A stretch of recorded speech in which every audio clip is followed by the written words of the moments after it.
ನಮಸ್ಕಾರ ವೀಕ್ಷಕರೇ, on spot ನ್ಯೂಸ್ಗೆ ಸ್ವಾಗತ. ನಾನು ಸಂಗೀತ. ಕಲಬುರಗಿ ಜಿಲ್ಲೆಯಲ್ಲಿ ಹಿಂದೂಗಳ ಮೇಲೆ ಆಗುತ್ತಿರುವ ದೌರ್ಜನ್ಯವನ್ನು ಖಂಡಿಸಿ ಡಿಸೆಂಬರ್ 9ರಂದು ಕಲಬುರಗಿಯಲ್ಲಿ ಹಿಂದೂ ಸಂಘಟನೆಗಳು ಮಠಾಧೀಶರ ನೇತೃತ್ವದಲ್ಲಿ ಬೃಹತ್ ಪ್ರತಿಭಟನೆ ಹಮ್ಮಿಕೊಳ್ಳಲಾಗಿದೆ ಎಂದು ಶ್ರೀರಾಮ ಸೇನೆಯ ರಾಷ್ಟ್ರೀಯ ಗೌರವ ಅಧ್ಯಕ್ಷ ಸಿದ್ದಲಿಂಗ ಸ್ವಾಮೀಜಿ ತಿಳಿಸಿದರು. ಕಲಬುರಗಿಯ ಪತ್ರಿಕಾ ಭವನದಲ್ಲಿ ಕರೆದ ಸುದ್ದಿಗೋಷ್ಠಿಯನ್ನು ಉದ್ದೇಶಿಸಿ ಮಾತನಾಡಿದ ಅವರು, ಚಿಂಚೋಳಿ ತಾಲೂಕಿನಲ್ಲಿ 75 ವರ್ಷದ ವೃದ್ಧೆಗೆ ತಯ್ಯಬ್ ಎಂಬ ವ್ಯಕ್ತಿ ಅತ್ಯಾಚಾರ ಮಾಡಿದ್ದಾನೆ. ಕಲಬುರಗಿ ಜಿಲ್ಲೆಯ ಜಿಮ್ಸ್ ಆಸ್ಪತ್ರೆಯಲ್ಲಿ ಹುಟ್ಟಿದ ಮಗುವಿಗೆ 2 ಹೆಣ್ಣು ಮಕ್ಕಳು ಬುರ್ಕಾ ಹಾಕಿಕೊಂಡು ಕಿಡ್ನಾಪ್ ಮಾಡಿದ್ದಾರೆ. ಕಲಬುರಗಿ ಜಿಲ್ಲೆಯಲ್ಲಿ ಅಪ್ರಾಪ್ತ ಬಾಲಕಿಯ ಮೇಲೆ ಅತ್ಯಾಚಾರ ನಡೆದಿದ್ದನ್ನು ಖಂಡಿಸಿ ಡಿಸೆಂಬರ್ 9ರಂದು ಬೆಳಗ್ಗೆ 11 ಗಂಟೆಗೆ ಬಂಜಾರ ಭವನದಿಂದ ಕಲಬುರಗಿಯ ಜಿಲ್ಲಾಧಿಕಾರಿಗಳ ಕಚೇರಿವರೆಗೆ ಉಗ್ರವಾಗಿ ಹೋರಾಟ ಮಾಡಲಾಗುವುದು ಎಂದು ತಿಳಿಸಿದರು. ಗೋಷ್ಠಿಯ ಉದ್ದೇಶ ಇತ್ತೀಚೆಗೆ ಕಲಬುರಗಿ ಬಾಂಗ್ಲಾದೇಶದ ಮಾದರಿಯಾಗಿ ನಿರ್ಮಾಣ ಆಗ್ತಾ ಇದೆ. ಇಷ್ಟು ದಿನ ನಾವು ತಾಲಿಬಾನ್ ಅಂತ ಹೇಳ್ಕೊಂಡು ಬರ್ತಾ ಇದ್ದೀವಿ. ಈ ತಾಲಿಬಾನ್ ಅವಧಿ ಮುಗಿದು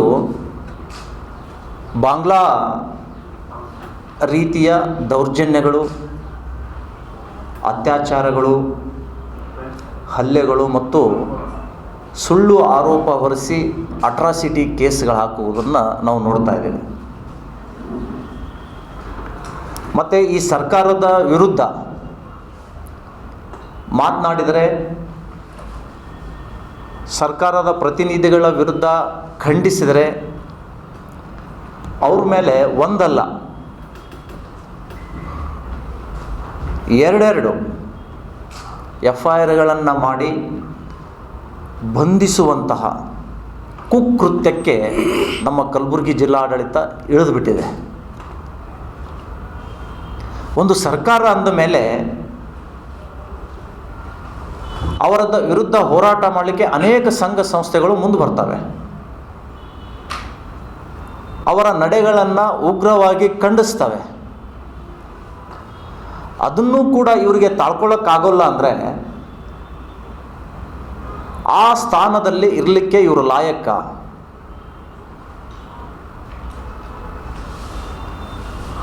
ಪ್ರತಿಯೊಬ್ಬ ರಾಜಕಾರಣಿ ಇರಲಿ, ಈ ಭೂಮಿ ಮೇಲೆ ಹುಟ್ಟಿದಂತಹ ಮನುಷ್ಯನಿರಲಿ, ಯಾವ ವ್ಯಕ್ತಿಯೂ ಕೂಡ ಪ್ರಶ್ನಾತೀತ ನಾಯಕನಾಗಲಿಕ್ಕೆ ಸಾಧ್ಯ ಇಲ್ಲ. ಅದು ರಾಷ್ಟ್ರಪತಿ ಇಟ್ಕೊಂಡು ಭಾರತದ ಕಟ್ಟ ಕಡೆಯ ಪ್ರಜೆಯವರೆಗೂ ಪ್ರಶ್ನೆ ಮಾಡುವಂಥ ಹಕ್ಕು ಸಂವಿಧಾನಬದ್ಧವಾಗಿ ನಮಗೆ ಕೊಟ್ಟಿದೆ. ವಾಕ್ ಸ್ವಾತಂತ್ರ್ಯ ಕೊಟ್ಟಿದೆ. ಹೀಗಿದ್ದರೂ ಕೂಡ ಸುಳ್ಳು ಕೇಸ್ಗಳನ್ನು ಹಾಕಿ ಹರಾಸ್ಮೆಂಟ್ ಮಾಡುವಂತಹ ಕುಕೃತ್ಯ ಪದೇ ಪದೇ ನಮ್ಮ ಕಲಬುರಗಿಯಲ್ಲಿ ನಡೀತಾ ಇದೆ. ಪ್ರಜೆಗಳ ಧ್ವನಿಯನ್ನು ಹತ್ತಿಕ್ಕುವಂತಹ ಪ್ರಕ್ರಿಯೆ ಇದು.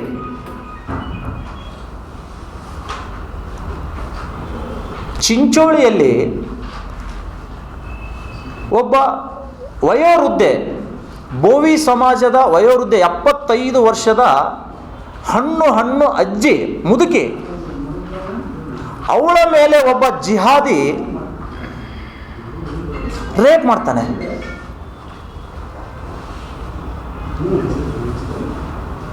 ಆ ಪ್ರಕರಣವನ್ನು ಭೇದಿಸಬೇಕಾದ್ರೆ ಸಾಕಷ್ಟು ಗಂಟೆಗಳನ್ನು ನಮ್ಮ ಪೊಲೀಸ್ ಇಲಾಖೆ ತಗೊಳ್ತು.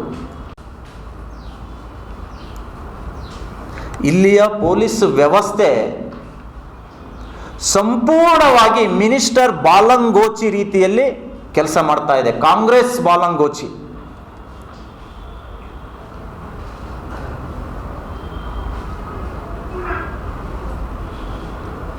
ಈ ಸಂತ್ರಸ್ತರಿಗೆ ಸರಿಯಾದ ನ್ಯಾಯ ಸಿಗಬೇಕು ಅಂದರೆ ಈ ಪ್ರಕರಣಗಳನ್ನು CODE ಕೇಂದ್ರಕ್ಕೆ ವರ್ಗಾಯಿಸಬೇಕು ಅನ್ನುವಂಥ ಆಗ್ರಹ ಇದೆ. ಮತ್ತು ಪದೇ ದೌರ್ಜನ್ಯಗಳು ಈ ಜಿಲ್ಲೆಯಲ್ಲಿ ನಡೀತಾ ಇರೋದರಿಂದ, ಇಂಥ ಘಟನೆಗಳು ನಡೀತಾ ಇರೋದರಿಂದ ಜನ ರೋಷಿ ಹೋಗಿದ್ದಾರೆ. ಇದನ್ನು ಖಂಡಿಸುವುದಕ್ಕೋಸ್ಕರನೇ ನಾವು 9ನೇ ತಾರೀಕು ಎಲ್ಲ ಹಿಂದೂ ಸಂಘಟನೆಗಳ ನೇತೃತ್ವದಲ್ಲಿ ಸಾವಿರಾರು ಸಂಖ್ಯೆಯಲ್ಲಿ ಕಲಬುರಗಿಯ ಬಂಜಾರ್ ಭವನದಿಂದ ಕಲಬುರಗಿಯ ಜಿಲ್ಲಾಧಿಕಾರಿಗಳ ಕಚೇರಿಗೆ ದೊಡ್ಡ ದೊಡ್ಡ ಬೃಹತ್ ಶೋಭಾಯಾತ್ರೆಯನ್ನು ನಾವು ಹಮ್ಮಿಕೊಂಡಿದ್ದೀವಿ. ಆ ಮೂಲಕ ಈ ದೇಶದ ಗೃಹ ಮಂತ್ರಿಗಳಿಗೆ ಕಾನೂನು ಸುವ್ಯವಸ್ಥೆ ಸಂಪೂರ್ಣ ಹದಗೆಟ್ಟ ಕಾರಣಕ್ಕಾಗಿ ಕೇಂದ್ರ ಗೃಹ ಇಲಾಖೆ ಮಧ್ಯಪ್ರವೇಶ ಮಾಡಿ ಇಲ್ಲಿ ಕಾನೂನು ಸುವ್ಯವಸ್ಥೆಯನ್ನು ಕಾಪಾಡಬೇಕು ಅನ್ನುವಂತಹ ಮನವಿಯನ್ನು ನಾವು ಕೊಡೋರಿದ್ದೀವಿ. ಈ ಜಿಲ್ಲೆಯ ಸುಮಾರು 25 ಮಠಾಧೀಶರು ಈ ಹೋರಾಟದ ನೇತೃತ್ವ ವಹಿಸ್ತಾರೆ. ಎಲ್ಲ ಹಿಂದೂ ಸಂಘಟನೆಗಳು, ಹಿಂದೂ ಸಮಾಜದವರು ಭಾಗವಹಿಸ್ತಾ ಇದ್ದಾರೆ. ಅತಿ ಹೆಚ್ಚಿನ ಹಿಂದೂಗಳು ಈ ಶೋಭಾಯಾತ್ರೆಯಲ್ಲಿ, ಈ ಪ್ರತಿಭಟನಾ ರ್ಯಾಲಿಯಲ್ಲಿ ಪಾಲ್ಗೊಳ್ಳಬೇಕು ಅನ್ನುವಂಥದ್ದು ನಿಮ್ಮ ಮುಖಾಂತರ ನಾವು ಕೋರಿಕೆಯನ್ನು ಮಾಡ್ತಾ ಇದ್ದೇವೆ. ಕಲಬುರಗಿ ಜಿಲ್ಲೆಯ ಜೇವರ್ಗಿ ತಾಲೂಕಿನ ನರಿಬೋಳ, ಚಿತ್ತಾಪುರ ತಾಲೂಕಾ ಚಾಮುನ್ನೂರು ಮಧ್ಯೆ ಇರುವ ಭೀಮಾ ನದಿಗೆ ಅಡ್ಡಲಾಗಿ ನಿರ್ಮಿಸಲಾಗುತ್ತಿರುವ ಸೇತುವೆ ಕೂಡಲೇ ಪ್ರಾರಂಭಿಸಬೇಕು. ಸೇತುವೆ ಪ್ರಾರಂಭಿಸುವವರೆಗೂ ಸೇತುವೆ ಮೇಲೆ ಡಿಸೆಂಬರ್ 11ರಿಂದ ನಿರಂತರವಾಗಿ ಹಗಲು ರಾತ್ರಿ ಧರಣಿ ಸತ್ಯಾಗ್ರಹ ನಡೆಸಲಾಗುವುದು ಎಂದು ಕಲ್ಯಾಣ ಕರ್ನಾಟಕ ಪ್ರತ್ಯೇಕ ರಾಜ್ಯ ಹೋರಾಟ ಸಮಿತಿ ಅಧ್ಯಕ್ಷ MS ಪಾಟೀಲ್ ನರಿಬೋಳ ಎಚ್ಚರಿಕೆ ನೀಡಿದರು. ಕಲಬುರಗಿಯ ಪತ್ರಿಕಾ ಭವನದಲ್ಲಿ ಕರೆದ ಸುದ್ದಿಗೋಷ್ಠಿಯನ್ನು ಉದ್ದೇಶಿಸಿ ಮಾತನಾಡಿದ ಅವರು, ಇನ್ನೇನು ಸೇತುವೆ ಉದ್ಘಾಟನೆ ಆಗುತ್ತದೆ ಅಂತ ನಿರೀಕ್ಷೆ ಮಾಡುವ ಸಂದರ್ಭದಲ್ಲಿ ಏಕಾಏಕಿ ಕಾಮಗಾರಿ ಸ್ಥಗಿತವಾಗಿದೆ. ಅಧಿಕಾರಿಗಳಿಗೆ ಕೇಳಿದ್ರೆ ಗುತ್ತೇದಾರರ, ಸಬ್ ಗುತ್ತೇದಾರರ ನಡುವಿನ ಹಣಕಾಸು ವಿಷಯದಲ್ಲಿನ ಗೊಂದಲದಿಂದ ಬಿಕ್ಕಟ್ಟು ಉಂಟಾಗಿದೆ ಎಂದು ಹೇಳುತ್ತಾರೆ. ಜನಪ್ರತಿನಿಧಿಗಳಿಗೆ ಕೇಳಿದ್ರೆ ಬಿಲ್ ಆಗಿದೆ, ಕೆಲವೇ ದಿನಗಳಲ್ಲಿ ಕಾಮಗಾರಿ ಆರಂಭ ಆಗುತ್ತದೆ ಎಂದು ಹೇಳುತ್ತಾರೆ. ಎಲ್ಲರ ನಡುವೆ ಜನರಿಗೆ ತೊಂದರೆ ಆಗಿದೆ. ನರಿಬೋಳ ಗ್ರಾಮದವರಿಗೆ ಮಾಜಿ ಶಾಸಕರು ಮತ್ತು ಇನ್ನೂ ಸಂಬಂಧಿಸಿದಂತೆ ಹೇಳೋದಾದ್ರೆ ಪ್ರಸ್ತುತ ಜಿಲ್ಲೆಯ ಪ್ರಭಾವಿ ನಾಯಕರುಗಳಾದ KKRDB ಅಧ್ಯಕ್ಷರು ಹಾಗೂ ಜೇವರ್ಗಿ ಮತಕ್ಷೇತ್ರದ ಶಾಸಕರಾದ ಡಾಕ್ಟರ್ ಅಜಯ್ ಸಿಂಗ್ ಹಾಗೂ ಕಲಬುರಗಿ ಜಿಲ್ಲಾ ಉಸ್ತುವಾರಿ ಸಚಿವರಾದ ಪ್ರಿಯಾಂಕ್ ಖರ್ಗೆ ಇವರು ಅತಿ ಪ್ರಭಾವಿ ದುರುಣರ ಕ್ಷೇತ್ರ ವ್ಯಾಪ್ತಿಗೆ ಒಳಪಟ್ಟಿರುತ್ತದೆ. ಇದರಿಂದ ಸಂಬಂಧಪಟ್ಟ ಎಲ್ಲಾ ಗ್ರಾಮದ ಜನರಿಗೆ ತುಂಬಾ ನಿರಾಸೆ ಮತ್ತು ಜಿಗುಪ್ಸೆಗೆ ಕಾರಣವಾಗಿದೆ. ಈ ವಿಷಯ ಗಮನಹರಿಸಿ ಜಿಲ್ಲೆಯಲ್ಲಿ ಪ್ರಭಾವಿ ಹುದ್ದೆಯಲ್ಲಿರುವ ಜಿಲ್ಲಾ ಉಸ್ತುವಾರಿ ಸಚಿವರಾದ ಪ್ರಿಯಾಂಕ್ ಖರ್ಗೆ ಹಾಗೂ KKRDB ಅಧ್ಯಕ್ಷರಾದ ಡಾಕ್ಟರ್ ಅಜಯ್ ಸಿಂಗ್ ಅವರುಗಳ ಕ್ಷೇತ್ರಕ್ಕೆ ಸಂಬಂಧಿಸಿರುವ ಈ ಸೇತುವೆ ಬರೀ 3 ಕಾಲಂ ಹಾಕಿದ್ರೆ ಮುಗಿಯುವ ಕೆಲಸಕ್ಕೆ ಯಾಕೆ 5-6 ವರ್ಷಗಳಿಂದ ನಿಂತಲ್ಲೇ ನಿಂತಿದೆ ಏಕೆ ಎನ್ನುವುದು ತಿಳಿಯುತ್ತಿಲ್ಲವೆಂದು ಅಸಮಾಧಾನ ವ್ಯಕ್ತಪಡಿಸಿದರು. ಸಲ ನಾವು ಹೋರಾಟನೂ ಮಾಡಿದ್ವಿ, ಪ್ರತಿಭಟನೆ ಮಾಡಿದ್ವಿ, ಎಲ್ಲನೂ ಮಾಡಿದ್ದೀವಿ. ಆದ್ರೆ ಇಲ್ಲಿವರೆಗೂ ಕೂಡ ಸಮಸ್ಯೆ ಬಗೆಹರಿತಾ ಇಲ್ಲ. ಜೇವರ್ಗಿ ತಾಲೂಕಿನ ನರಿಬೋಳ ಮತ್ತು ಚಾಮನೂರು ತಾಲೂಕಿನ, ಇದು ಚಿತ್ತಾಪುರ ತಾಲೂಕಿನ ಚಾಮನೂರು ಗ್ರಾಮದ ಮಧ್ಯೆ ಇರತಕ್ಕಂಥ ಭೀಮಾ ನದಿಗೆ ಸುಮಾರು ಅದು ಭೀಮಾ ನದಿಗೆ ಸೇತುವೆ ಆದರೆ ಸಾರ್ವಜನಿಕರ ಅನುಕೂಲ ಆಗ್ತದೆ ಮತ್ತು ಆ ಸೇತುವೆಯಿಂದ ನಮ್ಮ ನರಿಬೋಳ ಸುತ್ತಮುತ್ತಲ ಗ್ರಾಮಸ್ಥರಿಗೆ ವಾಡಿ, ಬರೀ ಶಾಬಾದ್ ವಾಡಿ ಯಾವುದೇ ಊರಿಗೆ ಹೋಗ್ಬೇಕಾದ್ರೆ ಬರೀ ಒಂದು 8 ಕಿಲೋಮೀಟ್ರ್ ಆಗ್ತದೆ ಮತ್ತು ಭಾಳ ಅನುಕೂಲ ಇರೋದರಿಂದ ಅದಕ್ಕೆ ಸೇತುವೆ ಆಗ್ಬೇಕಂತೇಳಿ ಹಲವಾರು ಹೋರಾಟ ಮಾಡಿದ್ವಿ. ಏನೋ ಹೋರಾಟದ ಪರಿಣಾಮ ಸೇತುವೆ ಸ್ಯಾಂಕ್ಷನ್ ಆಯಿತು, ಕೆಲಸನೂ ಪ್ರಾರಂಭ ಆಯಿತು. ಇನ್ನೇನು 1 ವರ್ಷದಲ್ಲಿ ಆ ಸೇತುವೆ ಕಾಮಗಾರಿ ಮುಗಿತದ, ಉದ್ಘಾಟನೆ ಆಗ್ತದೆ, ಸಾರ್ವಜನಿಕರಿಗೆ ಸೌಲಭ್ಯ ಆಗ್ತದೆ ಅಂತಕ್ಕಂಥ ನಿರೀಕ್ಷೆ ಸುತ್ತಮುತ್ತಲಿನ ಜನರಿದ್ದರು. ಆದರೆ ಏಕಾಏಕಿ ಬರೀ 3 ಕಾಲಮ್ 70% ಕೆಲಸ ಆಗ್ಯದ, 70-75% ಸೇತುವೆ ಮುಗಿದದ. ಬರೀ 3 ಕಾಲಮ್ ಹಾಕಿದ್ರೆ ನಮ್ಮದು ಸೇತುವೆ ಸಂಪೂರ್ಣ ಆಗ್ತದೆ ಮತ್ತು ಆ ಭಾಗದ ಜನರಿಗೆ ಅನುಕೂಲ ಆಗ್ತದೆ. ಆದರೆ 7 ವರ್ಷದಿಂದ 3 ಕಾಲಮ್ ಹಾಕ್ಲಿಕ್ಕೆ ಆಗ್ತಾಯಿಲ್ಲ. 7 ವರ್ಷದಿಂದ ಬರೀ 3 ಕಾಲಮ್ ಹಾಕ್ಲಿಕ್ಕೆ 7 ವರ್ಷ ಆದರೂ ಇನ್ನೂ ಆಗ್ತಾಯಿಲ್ಲ.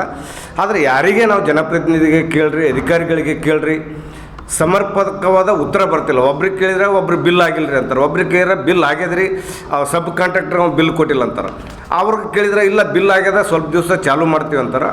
ಒಟ್ಟಿನಲ್ಲಿ ಯಾರೂ ಸಮರ್ಪಕವಾದ ಉತ್ತರ ನೀಡ್ತಾ ಇಲ್ಲ. ಮತ್ತು ವಿಶೇಷವಾಗಿ ನರಿಬೋಳ ಗ್ರಾಮದ ಅವರಾಗಿರ್ತಕ್ಕಂಥ ಮಾಜಿ ಶಾಸಕರಿದ್ದರೂ ಕೂಡ ಮತ್ತು ಕಲಬುರಗಿ ಜಿಲ್ಲೆಯಲ್ಲೇ ಆಡಳಿತದಲ್ಲಿ ಪ್ರಭಾವಿ ಅಂತಕ್ಕಂಥವ್ರು ಇದ್ದವರಪ್ಪ ಯಾರಂತ ನಮ್ಮ ಆ ಸೇತುವೆಗೆ ಸಂಬಂಧಪಟ್ಟವ್ರು, ನರಬೋಳಿಗೆ ಸಂಬಂಧಪಟ್ಟವರು ಜೇವರ್ಗಿ ತಾಲೂಕು ಶಾಸಕರು KKRDB. ಕಲಬುರಗಿ ಜಿಲ್ಲೆಯಲ್ಲಿ ಬೆಳೆಯುತ್ತಿರುವ ತೊಗರಿಗೆ ವೈಜ್ಞಾನಿಕ ಬೆಂಬಲ ಬೆಲೆ ನಿರ್ಧರಿಸುವಂತೆ ಕೇಂದ್ರೀಯ ಕೃಷಿ ಉತ್ಪನ್ನ ಬೆಲೆ ನಿಗದಿ ಆಯೋಗಕ್ಕೆ ಬೆಂಬಲ ಬೆಲೆ ನಿರ್ಧರಿಸಲು ಶಿಫಾರಸು ಮಾಡುವಂತೆ ಕರ್ನಾಟಕ ಪ್ರದೇಶ ತೊಗರಿ ಬೆಳೆಗಾರರ ಸಂಘದ ರಾಜ್ಯ ಅಧ್ಯಕ್ಷ ಬಸವರಾಜ್ ಇಂಗಿನ್ ಸರ್ಕಾರಕ್ಕೆ ಮನವಿ ಮಾಡಿದರು. ಕಲಬುರಗಿಯ ಪತ್ರಿಕಾ ಭವನದಲ್ಲಿ ಕರೆದ ಸುದ್ದಿಗೋಷ್ಠಿಯನ್ನು ಉದ್ದೇಶಿಸಿ ಮಾತನಾಡಿದ ಅವರು, ಕಲಬುರಗಿ ಜಿಲ್ಲೆಯಲ್ಲಿ ಪ್ರತಿ ವರ್ಷ 7.5 ಲಕ್ಷ ಹೆಕ್ಟೇರ್ ಜಮೀನಿನಲ್ಲಿ ತೊಗರಿ ಬೆಳೆಯಲಾಗುತ್ತಿದೆ. ಜಿಲ್ಲೆಯ ತೊಗರಿ ರಾಷ್ಟ್ರದಲ್ಲೇ ಹೆಚ್ಚು ಬೇಡಿಕೆ ಇರುವಂತಹ ತೊಗರಿ ಬೆಳೆ ತಮಿಳುನಾಡು, ಕೇರಳ, ಆಂಧ್ರಪ್ರದೇಶ, ಮುಂಬೈ ರಾಜ್ಯ ಹಾಗೂ ದೆಹಲಿಯಲ್ಲಿ ಗುಲ್ಬರ್ಗಾ ದಾಲ್ ಎಂದು ಪ್ರಸಿದ್ಧಿಯಾಗಿ ಹೆಸರುವಾಸಿಯಾಗಿರುವ ತೊಗರಿಗೆ ಎಲ್ಲಾ ಪ್ರದೇಶಗಳ ತೊಗರಿಗೆ ಒಂದೇ ಬೆಂಬಲ ಬೆಲೆ ನಿಗದಿಪಡಿಸಲಾಗುತ್ತಿದೆ. ಈ ಮಧ್ಯೆ ಕಲಬುರಗಿಯಲ್ಲಿ 2002ರಿಂದ ತೊಗರಿ ಮಂಡಳಿ, ಈಗ ರಾಜ್ಯ ಬೇಳೆಕಾಳುಗಳ ಅಭಿವೃದ್ಧಿ ಮಂಡಳಿ ಸರ್ಕಾರ ನೇಮಿಸಿದ್ರು ಕೂಡ ಅದರಿಂದಲೂ ಸಹ ರೈತರಿಗೆ ಯಾವುದೇ ರೀತಿ ಲಾಭವಾಗುತ್ತಿಲ್ಲ ಎಂದರು. ಮೊದಲನೇ ವಿಷಯ ಏನೆಂದರೆ, ಕಲಬುರಗಿ ಜಿಲ್ಲೆ ತೊಗರಿ ಇಡೀ ರಾಷ್ಟ್ರದಲ್ಲಿಯೇ ಅಥವಾ ಇಡೀ ವಿಶ್ವದಲ್ಲಿಯೇ ಪ್ರಸಿದ್ಧಿಯಾದಂಥ ತೊಗರಿ. ಅನೇಕ ಕಾರಣಗಳಿದೆ ಪ್ರಸಿದ್ಧಿಗೆ. ಅದಕ್ಕೆ ವಿಜ್ಞಾನಿಗಳೆಲ್ಲರೂ ಪರೀಕ್ಷೆಗಳನ್ನು ಮಾಡಿದ ನಂತರ ಕಲಬುರಗಿ ಜಿಲ್ಲೆಯ ತೊಗರಿಗೆ GI ಟ್ಯಾಗ್ ಅಂದರೆ ಗ್ಲೋಬಲ್ ಐಡೆಂಟಿಫಿಕೇಷನ್, ವಿಶ್ವದಲ್ಲಿಯೇ ಗುರುತಿಸಲ್ಪಟ್ಟ ತೊಗರಿ ಅಂತ ಒಂದು ಇದೆ. ಆದರೆ ಈ GI ಟ್ಯಾಗ್ ತೊಗರಿ ನಮಗೆ ಬಂದ ಮೇಲೆ, ಸರ್ಟಿಫಿಕೇಟ್ ಬಂದ ಮೇಲೆ 2017ರಲ್ಲಿ ಬಂದರೂ ಕೂಡ ಇಲ್ಲಿವರೆಗೂ ರೈತರಿಗೆ ಮಾತ್ರ ನೇರವಾಗಿ ಯಾವುದೇ ಲಾಭಗಳಾಗಿಲ್ಲ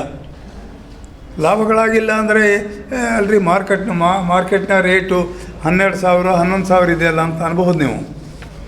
ಅದು ಮಾರ್ಕೆಟ್ ರೇಟು ಎಲ್ಲ ತೊಗರಿಗೂ ಇದೆ, ಬರೀ ನಮ್ಮ ತೊಗರಿಗೆ ಅಲ್ಲ, GI ಟ್ಯಾಗ್ ತೊಗರಿಗೂ ಅಲ್ಲ, ಯಾವುದೇ ತೊಗರಿ ಇದ್ದರೂ ಅದಕ್ಕದ ರೇಟ್. ಅದು ಅಂದರೆ ಅದು ಬೇಡಿಕೆ ಮತ್ತು ಪೂರೈಕೆಯಿಂದ ರೇಟ್ ಜಾಸ್ತಿ ಆಗಿದೆ.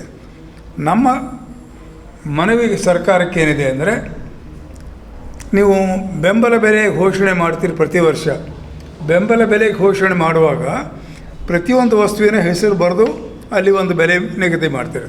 ಅದು ಎಷ್ಟು ಅನ್ನೋದು ಅದು ಪ್ರಶ್ನೆ ಬೇರೆ. ಮತ್ತು ಕೆಲವು ಆಹಾರ ಧಾನ್ಯಗಳಿಗೆ ಅಂದರೆ GI ಟ್ಯಾಗ್ ಇವನ್ ಇರದೇ ಇರುವಂಥದಕ್ಕೆ, ಉದಾಹರಣೆ ಅಕ್ಕಿ ಇದೆ. ಅಕ್ಕಿಯಲ್ಲಿ ಸಣ್ಣ ಅಕ್ಕಿ ಮತ್ತು ದಪ್ಪ ಅಕ್ಕಿ ಅಂತ 2 ರೇಟ್ ಇದೆ.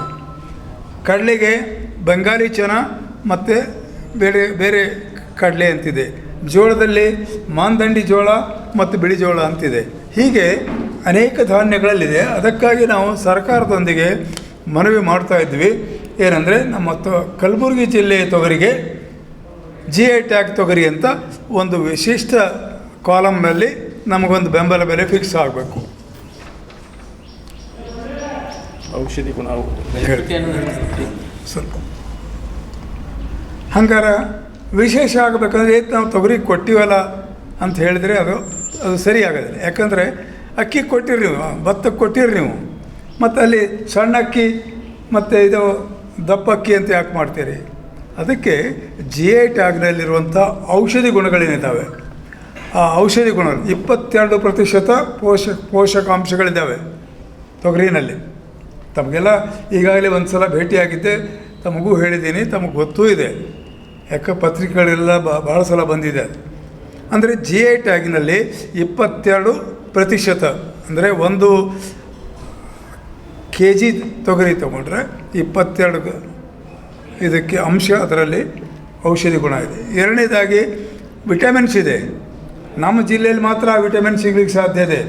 ವಿವಿಧ ಬೇಡಿಕೆಗಳನ್ನು ಈಡೇರಿಸುವಂತೆ ಆಗ್ರಹಿಸಿ ಡಿಸೆಂಬರ್ 10ರಿಂದ ಕಲಬುರಗಿ ಜಿಲ್ಲೆಯಲ್ಲಿ ಎಲ್ಲಾ ತಾಲೂಕು ಹಾಗೂ ಜಿಲ್ಲಾ ಕೇಂದ್ರಗಳಲ್ಲಿ ನಿರಂತರ ಹೋರಾಟಗಳನ್ನು ಹಮ್ಮಿಕೊಳ್ಳಲಾಗುವುದು ಎಂದು ಅಖಿಲ ಭಾರತ ಕಿಸಾನ್ ಸಭಾದ ಜಿಲ್ಲಾ ಅಧ್ಯಕ್ಷ ಕಾಮ್ರೇಡ್ ಭೀಮಾಶಂಕರ್ ಮಾಡಿಯಾಳ್ ಹೇಳಿದರು.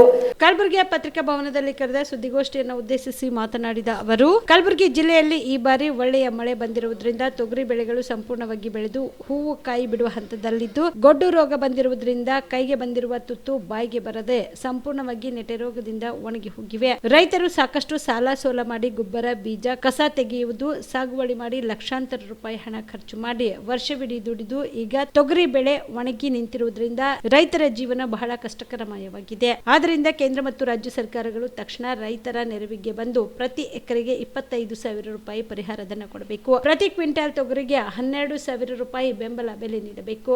ರೈತರ ಪಂಪ್ ಸೆಟ್ಗಳಿಗೆ ಹಗಲಿನಲ್ಲಿ 10 ಗಂಟೆಗಳ ಕಾಲ ವಿದ್ಯುತ್ ಕೊಡಬೇಕು. ಸುಟ್ಟಿರುವ ಟಿಸಿಗಳನ್ನು 24 ಗಂಟೆಯಲ್ಲಿ ಬದಲಾಯಿಸಿ ಕೊಡಬೇಕು. ಸ್ವಯಂ ಉದ್ಯೋಗ ಮಾಡಲು ಬಡ್ಡಿ ರಹಿತ ಸಾಲ ಕೊಡಬೇಕು ಸೇರಿದಂತೆ ತಮ್ಮ 10 ಹಲವು ಬೇಡಿಕೆಗಳನ್ನು ಈಡೇರಿಸಬೇಕು ಎಂದು ಆಗ್ರಹಿಸಿ ಡಿಸೆಂಬರ್ 10ರಂದು ಕಲಬುರಗಿ ಜಿಲ್ಲೆಯ ಎಲ್ಲಾ ತಾಲೂಕು ಮತ್ತು ಜಿಲ್ಲಾ ಕೇಂದ್ರಗಳಲ್ಲಿ ನಿರಂತರ ಹೋರಾಟ ಹಮ್ಮಿಕೊಳ್ಳಲಾಗುವುದು ಎಂದರು. ನಾಡ್ದೇನೋ 9-10ನೇ ತಾರೀಕು ಅಧಿವೇಶನ ಬೆಳಗಾವಿಯಲ್ಲಿ ನಡೀತಾ ಇದೆ. ಈ ಭಾಗದ ಒಂದು ರೈತರ ಜ್ವಲಂತ ಸಮಸ್ಯೆಗಳ ಬಗ್ಗೆ ಏನು ಕಲಬುರಗಿಯಲ್ಲಿ ಸೆಪ್ಟೆಂಬರ್ 17ರಲ್ಲಿ ಏನು ಚರ್ಚೆ ಮಾಡ್ತೀವಿ, ಇಲ್ಲಿ ಸಚಿವ ಸಂಪುಟ ಸಭೆ ಕಲಬುರಗಿಯಲ್ಲಿ ಸಾಕಷ್ಟು ರೈತರ, ಕಾರ್ಮಿಕರ, ವಿದ್ಯಾರ್ಥಿಗಳ, ಯುವಜನರ ಸಮಸ್ಯೆ ಬಗ್ಗೆ ಸುದೀರ್ಘವಾಗಿ ಚರ್ಚಿಸಿ ಒಂದೊಂದಾಗಿ ಜಾರಿ ಮಾಡ್ತಂತ ಹೇಳಿದ್ರು. ಈಗಾಗಲೇ 3-4 ತಿಂಗಳ ಸಮೀಪಿಸ್ತಾ ಇದೆ. ಅದರ ಜೊತೆಗೆ ಈ ವರ್ಷ ಮಳೆ ಕಲಬುರಗಿ ಜಿಲ್ಲೆಯಲ್ಲಿ ಸಂಪೂರ್ಣವಾಗಿ ಸರಿಯಾಗಿ ಬಂದಿರೋದ್ರಿಂದ ಎಲ್ಲ ಫಸಲುಗಳು ಸರಿಯಾದ ರೀತಿಯಲ್ಲಿ ಬೆಳೆದಿದ್ದು.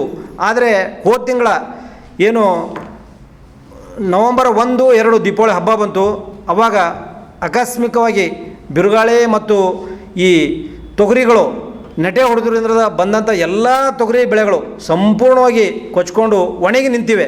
ಒಂದೊಂದು ಎಕರೆಗೆ ಒಂದೊಂದು ಚೀಲನೂ ರಾಶಿ ಆಗಕ್ಕೆ ಇರಲ್ಲ. ಅಂಥ ರೈತರು ಭಾಳ ಸಂಕಷ್ಟದ ಜೀವನ ನಮ್ಮ ಕಲಬುರಗಿ ಜಿಲ್ಲೆಯಲ್ಲಿ ಸಾಗಿಸ್ತಾ ಇದ್ದಾರೆ. ಯಾಕಂದ್ರೆ ಭಾಳಷ್ಟು ಬೆಳೆ ಒಳ್ಳೆ ರೀತಿಯಿಂದ ಬಂತು. ಒಂದು ಎಕರೆಗೆ 5-6 ಕ್ವಿಂಟಲ್ ಆಗುತ್ತದಂತ ನಾವು ಸಹಿತ ತಿಳ್ಕೊಂಡಿದ್ದೆವು. ಯಾಕಂದ್ರೆ ಅದಕ್ಕೆ ಖಾತ ಹಾಕ್ತಾರೆ, ಬೀಜ ಹಾಕ್ತಾರೆ, ಕಳೆ ಹಾಕ್ತಾರೆ. ಒಂದು ವರ್ಷವಿಡೀ ರೈತರು ಎಲ್ಲರೂ ದುಡಿತಾ ಇರ್ತಾರೆ. ಅವ್ರಿಗೆ ಕೈ ಒಂದು ತುತ್ತ ಬಾಯಿಗೆ ಬರ್ಬೇಕಂದ್ರೆ ಎಲ್ಲ ಸಂಪೂರ್ಣವಾಗಿ ನೆಟೆ ರೋಗದಿಂದ ಮತ್ತು ಹವಾಮಾನ ವೈಪರೀತ್ಯದಿಂದ ಎಲ್ಲ ಕೆಟ್ಟು ಒಣಗಿ ನಿಂತು ಹೋಗಿವೆ ತೊಗರಿಗಳಿಗೆ. ಈಗಾಗಲೇ ಸಮೀಕ್ಷೆಗಳು ಪ್ರಾರಂಭ ಮಾಡ್ಬೇಕಂತೇಳಿ ಮೇಲಿನ ಮೇಲೆ ನಾವೆಲ್ಲ ರೈತ ಸಂಘಟನೆಗಳು ಜಂಟಿಯಾಗಿ ಈಗಾಗಲೇ ಹೋರಾಟ ಮಾಡಿವು. ಕೃಷಿ ಇಲಾಖೆ, ಕಂದಾಯ ಇಲಾಖೆಗಳು ಸಮೀಕ್ಷೆ ಮಾಡಿ ಕೆಲವೊಂದು ರೈತರು ಇನ್ಶೂರೆನ್ಸ್ ಅಮೌಂಟ್ ಕಟ್ಟಿದ್ದಾರೆ, ಕೆಲವೊಂದು ರೈತರು ಮಾಹಿತಿ ಇರೋದ್ರಿಂದ ಇನ್ಶೂರೆನ್ಸ್ ಅಮೌಂಟ್ ಕಟ್ಟಿರೋದಿಲ್ಲ. ಕಡ್ಡಾಯವಾಗಿ ಅವರುಗಳಿಗೆ ಪ್ರತಿ ಎಕರೆಗೆ 25,000 ರೂಪಾಯಿ ಪರಿಹಾರಧನ ಕೊಡಬೇಕಂತೇಳಿ ನಾವು ಅಖಿಲ ಭಾರತ ಕಿಸಾನ್ ಸಭಾ ಮತ್ತು ತಂಜೀಮ್ ಇನ್ಸಾಫ್ ಜಂಟಿಯಾಗಿ ಈ 10ನೇ ತಾರೀಕಿಂದ ಕಲಬುರಗಿ ಜಿಲ್ಲೆಯ ಎಲ್ಲ ತಹಸೀಲ್ ಮತ್ತು ಜಿಲ್ಲಾಧಿಕಾರಿ ಕಚೇರಿ ಎದುರುಗಡೆ ಹಂತದಂಥ ಒಂದು ಹೋರಾಟ ಹಮ್ಮಿಕೊಳ್ತಾ ಇದ್ದೇವೆ. ಅದರ ಇನ್ನೊಂದು ಭಾಗ ಅಂದ್ರೆ ಈ ವರ್ಷ ಮಳೆ ಬಂದಿರೋದ್ರೆ ಬೋರ್ವೆಲ್ಗಳ ಬಾವಿಗಳಿಗೆ ಸರಿಯಾಗಿ ನೀರು ಬಂದಿವೆ. ಸರಿಯಾಗಿ ನೀರು ಬಂದು ತೊಗರಿಗಾಗಲಿ, ಇಲ್ಲಿರ್ತಕ್ಕಂಥ ಗೋಧಿ ಆಗಲಿ, ಉಳ್ಳಾಗಡ್ಡಿಗಾಗಲಿ, ಬೇರೆ ಬೇರೆ ಕಾಯಿಪಲ್ಯಗಳ ನೀರು ಬಿಡ್ಬೇಕಂದ್ರೆ ಕರೆಂಟದೊಂದು ಭಾಳ ತೊಂದರೆ. ನಮ್ಮ ಜಸ್ಕಾಮ 7 ಜಿಲ್ಲೆಯ ಹೆಡ್ ಆಫೀಸ್ ಕಲಬುರಗಿ ಇರೋದ್ರಿಂದ ನಿರಂತರವಾಗಿ ಹಗಲಿನಲ್ಲಿ 10 ಗಂಟೆಗಳ ಕಾಲ ನೀವು ವಿದ್ಯುತ್ ಕೊಡ್ರಿ ಅಂತೇಳಿ ಏನೋ MD ಆಗಿ 4-5 ಸರಿ ಕಂಟಿನ್ಯೂ ಹೋರಾಟ ಮಾಡಿದಾಗ ಹೋದ ವರ್ಷ 82 ದಿನ ಧರಣಿ ಸತ್ಯಾಗ್ರಹ DC ಆಫೀಸ್ ಕೂಡ ನಾವು ಕಿಸಾನ್ ಸಭಾದಿಂದ ಮಾಡಿದೆವು. ಆದ್ರೆ ಕೊಡ್ತೇವೆ ಅಂತ ಹೇಳ್ತಾರೆ ಕರೆಂಟ. ಆದರೆ ಕೇವಲ ಅವರು 7 ಗಂಟೆ ನಮ್ಮ ಆದೇಶ ಇದೆ. ಅದು 7 ಗಂಟೆಯಲ್ಲಿ ಕೇವಲ ಅವ್ರು ಕೊಡೋದೇ 6 ಗಂಟೆ. ಆ 7 ಗಂಟೆಯಲ್ಲಿ 1 ಗಂಟೆ ನಿರಂತರವಾಗಿ 5 ಮಿನಿಟ್ಗೆ 10 ಮಿನಿಟ್ಗೊಮ್ಮಮ್ಮ ಆ ಫಾಲ್ಟ್ ಇದೆ, ಈ ಫಾಲ್ಟ್ ಇದೆ ಅಂಥೇಳಿ ಬರೀ TC ಸುಡೋದು, ಒಂದಿಲ್ಲ ಒಂದು ಸಮಸ್ಯೆಗಳು ಹೇಳ್ತಾನೆ ಇದ್ದಾರೆ. ಒಂದು ಉದಾಹರಣೆ ಹೇಳ್ಬೇಕಂದ್ರೆ ಅಳಂತರ್ಗ ನಮ್ಮದೇ ಮಾಡಿ ಹೇಳಿದೆ. ನವಂಬರ್ 5ನೇ ತಾರೀಕು TC ಸುಟ್ಟಿದ್ದು ಮೊನ್ನೆಂತನ ಈ 5ನೇ ತಾರೀಕು ಡಿಸೆಂಬರ್ 5ನೇ ತನ 3 ಸರಿ TC ಸುಡ್ತು ನಿರಂತರವಾಗಿ. ಡಿಸೆಂಬರ್ 9ರಂದು ಮಹತ್ತನ್ನು ಚಿಂತಿಸು ಬೃಹತ್ತನ್ನು ಸಾಧಿಸು ಕೃತಿ ಲೋಕಾರ್ಪಣೆ ಕಾರ್ಯಕ್ರಮ ಹಮ್ಮಿಕೊಳ್ಳಲಾಗಿದೆ ಎಂದು ಅಂಬಾ ಸ್ಮೃತಿ ಪ್ರಕಾಶನದ ಅಧ್ಯಕ್ಷರಾದ ಡಾಕ್ಟರ್ ಲಕ್ಷ್ಮೀಕಾಂತ್ ಮರೂರ್ ಹೇಳಿದರು. ಕಲಬುರಗಿಯ ಪತ್ರಿಕಾ ಭವನದಲ್ಲಿ ಕರೆದ ಸುದ್ದಿಗೋಷ್ಠಿಯನ್ನು ಉದ್ದೇಶಿಸಿ ಮಾತನಾಡಿದ ಅವರು, ಕಲಬುರಗಿಯ ಓಂ ನಗರದಲ್ಲಿರುವ ಅಂಬಾ ಸ್ಮೃತಿ ಪ್ರಕಾಶನ್ ವತಿಯಿಂದ ಡಿಸೆಂಬರ್ 9ರಂದು ಸಾಯಂಕಾಲ 5 ಗಂಟೆಗೆ ಬಿದ್ದಾಪುರ ಕಾಲೋನಿಯಲ್ಲಿರುವ ರಾಘವೇಂದ್ರ ಸ್ವಾಮಿ ಮಠದಲ್ಲಿ ಡಾಕ್ಟರ್ ಲಕ್ಷ್ಮೀಕಾಂತ್ ವಿ ಮೋಹರಿರ ರಚಿಸಿದ ಮಹತ್ತನ್ನು ಚಿಂತಿಸು ಬೃಹತ್ತನ್ನು ಸಾಧಿಸು ಡಾಕ್ಟರ್ ಅರಳು ಮಲ್ಲಿಗೆಯವರ ಸಾಧಕ ಸಮರ್ಥ ಬದುಕಿನ ಯಶೋಗಾಥೆ ಕೃತಿ ಲೋಕಾರ್ಪಣೆ ಕಾರ್ಯಕ್ರಮ ಆಯೋಜಿಸಲಾಗಿದ್ದು, ಈ ಕಾರ್ಯಕ್ರಮದಲ್ಲಿ ಡಾಕ್ಟರ್ ಶ್ರೀನಿವಾಸ್ ಶ್ರೀನೂರ್ಕರ್, ಡಾಕ್ಟರ್ ಸ್ವಾಮಿರಾವ್ ಕುಲಕರ್ಣಿ, ಶ್ರೀಮತಿ ಸಂಧ್ಯಾ ಹೊನಗುಂಟಿಕರ್, ಡಾಕ್ಟರ್ ಬುರ್ಲಿ ಪ್ರಹ್ಲಾದ್ ಸೇರಿದಂತೆ ಅನೇಕ ಗಣ್ಯರು ಆಗಮಿಸಲಿದ್ದಾರೆ ಎಂದರು. ಈ ನಮ್ಮ ಪ್ರಕಾಶನದ ವತಿಯಿಂದ 9/12/2024ರಂದು ಶ್ರೀ ಜೇವರ್ಗಿ ಕಾಲನಿ ರಾಯರ ಮಠದಲ್ಲಿ ಆವರಣದಲ್ಲಿ ನಾವು ಮಾಡಿಕೊಂಡಂಥ ವೇದಿಕೆಯಲ್ಲಿ ಲೋಕಾರ್ಪಣೆ ಆಗುತ್ತಿರುವಂಥ ಈಗಾಗಲೇ ನಮ್ಮ ಅಧ್ಯಕ್ಷರು ತಿಳಿಸುವಂಥ ಬೃಹತ್ತನ್ನು ಚಿಂತಿಸು ಮಹತ್ತನ್ನು ಸಾಧಿಸು ಎಂಬ ಪುಸ್ತಕವನ್ನು ಬಿಡುಗಡೆ ಮಾಡ್ತಾ ಇದ್ದೀವಿ. ಈ ಪುಸ್ತಕದ ಕರ್ತೃವಾದ ಶ್ರೀ ಲಕ್ಷ್ಮೀಕಾಂತ್ ಮೋರಿಯವರಿಗೆ ಅಭಿನಂದಿಸುತ್ತಾ, ಅದೇ ರೀತಿ ನಮ್ಮ ತಾಯಿಯವರಾದ ದಿವಂಗತ ಶ್ರೀ ಅಂಬುತಾಯಿ ಮೋರಿ ಅವರ ಸ್ಮರಣೆಗಾಗಿ ಹುಟ್ಟಿಕೊಂಡಿರುವಂಥ ಈ ಅಂಬಾ ಸ್ಮೃತಿ ಪ್ರಕಾಶನವನ್ನು ಈಗಾಗಲೇ ಈ ಅಂಬಾ ಸ್ಮೃತಿ ಪ್ರಕಾಶನದಿಂದ ನಾವು 11 ಜನರನ್ನು ಸಾಧಕರನ್ನು ಈಗಾಗಲೇ ಪ್ರಶಸ್ತಿ ನೀಡಿ ಗೌರವಿಸಿದ್ದೇವೆ.